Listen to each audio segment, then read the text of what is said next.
Hi, welcome to Sci-Fi Studio. In this video, I will be showing you a 2019 Russian science fiction, thriller, and action film titled The Blackout.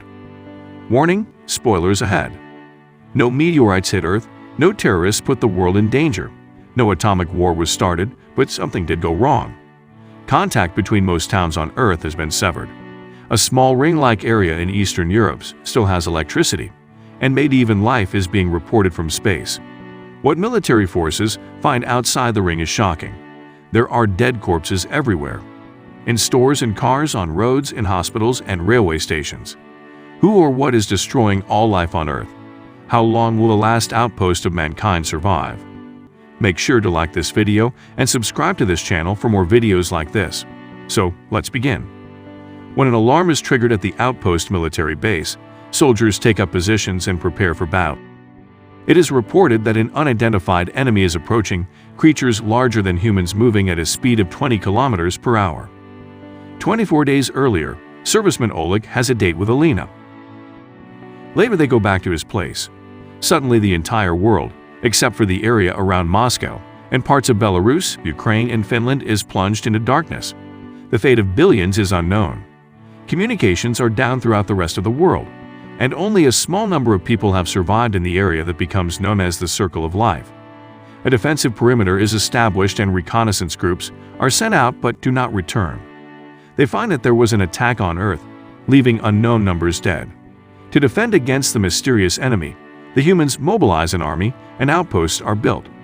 After leaving the Circle of Life to conduct a reconnaissance operation, a squad sweeps the dead cities outside and a soldier is attacked and wounded. The other soldiers try to shoot the stranger, but he escapes. Now in the present, while preparing for an unknown enemy, electricity is turned off, and the outpost is plunged into darkness. After being informed that creatures bigger than humans are emerging from the forest at 20 kilometers per hour, they begin to fire, while discovering that the enemy is in fact a massive herd of brown bears. The next morning, not all soldiers had survived. Among the survivors is Oleg, whose leg was injured. In Moscow, it is revealed some survivors from the edge of the quarantine zone now have abilities. One of these people, Sasha, appears to have a psychic connection to the unknown attackers. A strange figure calling himself Eid comes to the patient Sasha and asks for his help, since Sasha's psychic link can locate Eid's brother Ra, who is behind all this. 4 soldiers, led by Marina, train their weapons at Eid, but the latter, with the help of supernormal abilities, turns the soldiers' weapons at Marina and suggests that he explain everything to them if they save his life. During interrogation, Eid explains that he is an alien from a distant star system that has long died out. They want to move to Earth because in their constellation the star, Sun, is still young and will live long enough. Ra is behind all this, although before that Eid thought he was the only one on Earth. He arrived on Earth another 200,000 years ago, which means that according to his calculations, the ship with their army will be here tomorrow. The problem is that he does not know where Ra is hiding, which controls the minds of ordinary people outside the Circle of Life. But the only one who knows where to find him is Sasha. He penetrates Sasha's head, and he finds out that Ra is on the roof of a skyscraper in Kirov. At that moment, Ra himself looked at Sasha and realized that he had been found. He decided to leave Sasha at the outpost, and Ra at that time ordered people to launch a missile attack at the outpost.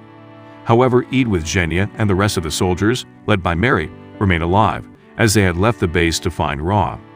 If you have followed along to this extent, like this video, subscribe to this channel and turn on notifications to watch more videos like this. Alright, let's continue. At this time, Jura joins the Satellite 9 group of the outpost, and in the middle of the night finds a defenseless teenager in one of the apartments. However, he merely pretended to be shy and took away a knife from one of the soldiers, killing him.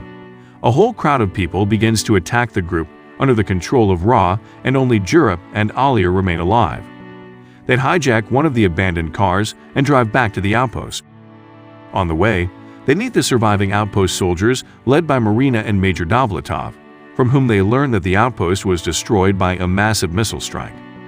Eid explains that if Zhenya went with them, Ra would have killed him otherwise, and the outpost would have left him alone. Gathered together, they go back to Kirov, encountering a crowd of people under the control of Ra, fight through a skyscraper, climb the roof, and find Ra. Eid and Ra engage in battle and eventually Eid tears a device from Ra's chest, allowing Yura to thrust a grenade into Ra's chest. All the people who were under the control of Ra again and again all die and fall to the ground. Only Yura, Oleg, Marina, Alia, Alina, Eid, and Lavrin remain alive. Eid explains that this number of people is enough to be reborn again, as people will be able to breed and give birth to many new children. Oleg is furious trying to kill Eid, but Yura stands up for the alien, knocks Oleg to the floor and beats him while Alia shoots him. The survivors do not believe Eid and try to kill him, but with the help of superpowers, he deceives them in every way and makes them kill each other. At the last moment, Lavrin betrays Eid and throws him along with himself from the roof, dying with him in the fall. An alien ship descends from the sky, next to a skyscraper, and a hatch opens. However, the aliens for some reason do not go out. Alina, Alia, and Oleg decide to enter the alien ship while the injured Yura shouts in their backs, "We will die all the same." Entering the ship, they find out that all the aliens are still sleeping in cryo capsules and have not woken up. Countdown timers turn on at cryo capsules, and the three main characters decide to break the pipes for oxygen supply, thereby killing them in the capsules themselves, leaving them to die without oxygen.